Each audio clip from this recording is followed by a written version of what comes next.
After Proposal C, we won big, and Mazda located in Flat Rock, and the job picture started to improve, and the economy started to turn around, and we were able to start giving good appropriations to universities and school districts. Everything came together.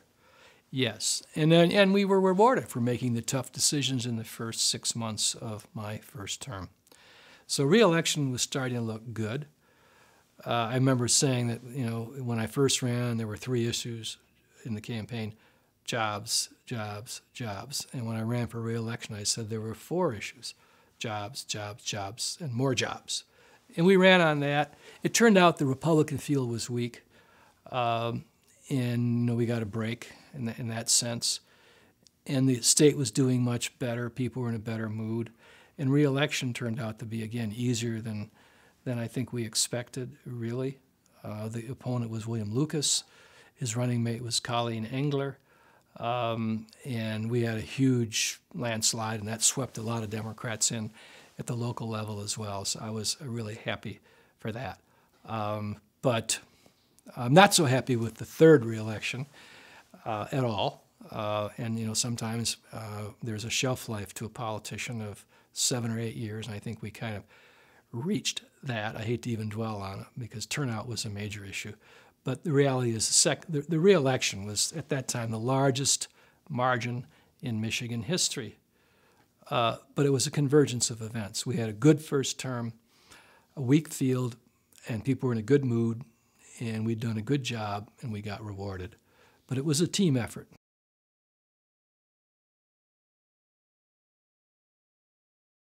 We just really tried to continue what we were doing, which was then heavily focused on economic development, on education, on the environment, basically, whether it was our Great Lakes programs or our education programs, putting computers in the classroom or different things. But it was still an aggressive economic development administration to get business and jobs and investment in the state. And try to invest in the beauty of those things that make Michigan unique, whether it was parks, roads, bridges, harbors, shoreline, universities.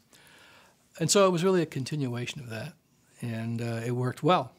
We certainly had a resurgence of, Michigan was flat on its back in 1979, 82. We had a great resurgence, and the state was a helpful catalyst. Manufacturing jobs were growing. Investment in Michigan was growing. Our budget was balanced. We even left a $400 million rainy day fund to my successor. Things were, we were a real, as they say, a laboratory democracy. We were considered one of the more innovative states. I feel good about that, and I feel bad that some of that success was not continued after I left office. I think it's easy to be governor during prosperity. It's very difficult during challenging times, and I think people who run for office tend to want to kind of hold it for the sake of holding it because it makes them important. But if you don't do something with your victory, with your challenges, with the voters, you really waste opportunities. And I think Michigan, to some degree, was in a kind of a stall in the 90s while the country was soaring.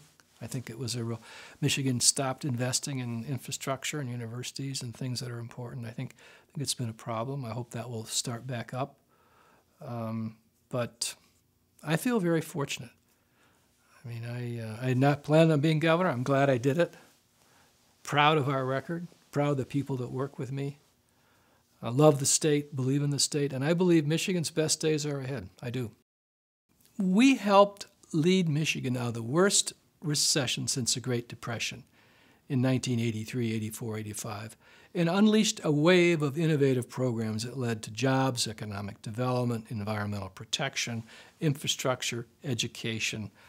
And our administration can be very proud of that. Even with the current challenges in Michigan the last couple of years, the truth is the unemployment rate and the financial situation in Michigan was actually far worse back in 1979, 80, 81, 82. And we should not, we should not only remember that, but not take for granted the kind of progress we made or what we can do in the future. Our state has enormous resources. It's a matter of people working together. It's harder now for them to work together because of hyper-partisanship, the detrimental influence of money in politics, and this crazy term limits in Lansing. Much harder, which is sad because the times are tougher, or at least tougher now than they've been in a few years. And so I hope that can change. I think it will change, but we're going to have a real change in attitudes in Lansing.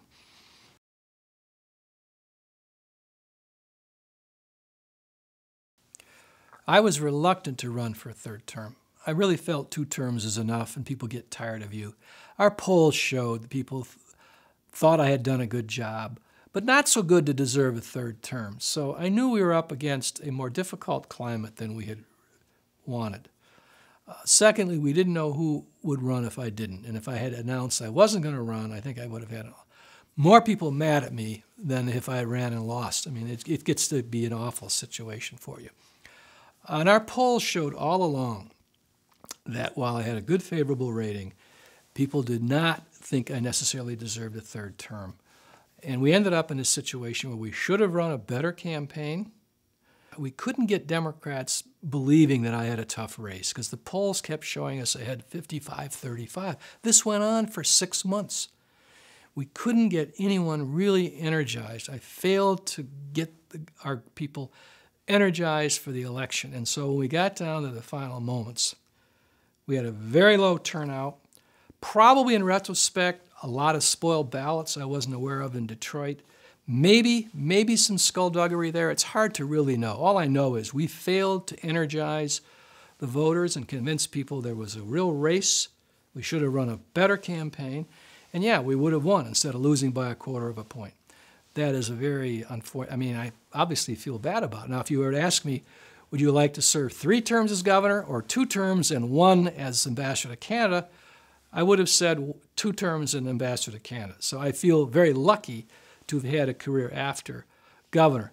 But I must take responsibility for not energizing the electorate and getting the turnout which would have allowed me to win what we should have won.